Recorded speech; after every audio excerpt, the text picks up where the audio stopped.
বেলাল রাদিয়াল্লাহু তাআলা আনহু আজান দিচ্ছেন, ওই বাচ্চাগুলো মুশরিক, তো ওরা আজানকে ব্যঙ্গ করতেছে, বিকৃতি করে ওরাও আজান দিচ্ছে। উদ্দেশ্য হচ্ছে আজানকে নিয়ে ঠাট্টা করা। ব্যাপারটা মনে কষ্ট পাওয়ার মতো ব্যাপার না? কিন্তু বিশ্বনবী ওইখানে দেখেন কি খুঁজলেন।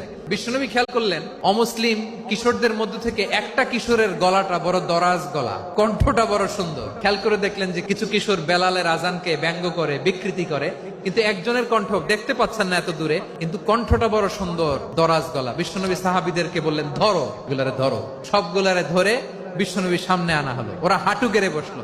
বিশ্বনবী বললেন, তোমাদের মধ্যে কে যেন ব্যঙ্গ করে আজান দিচ্ছিল, তার গলাটা বড় উঁচু, সুমধুর কণ্ঠ, কে? আবু মাহজুরা বলে, আমার বন্ধুরা সবাই আমার দিকে আঙ্গুল দেখায়, আমি পড়ে গেছি বিপদে। রাসূল সাল্লাল্লাহু আলাইহি ওয়াসাল্লাম বাকি অমুসলিম তরুণদেরকে ছেড়ে দিলেন, বললেন তোমরা যাও। এবার আবু মাহজুরারে পাইছে, মাথায় হাত দিয়ে বললেন, এবার আজান দাও দেখি। আবু মাহজুরা বলে, আমি তো আজান দিতে জানি না, কারণ আমি তো বেলালেরটা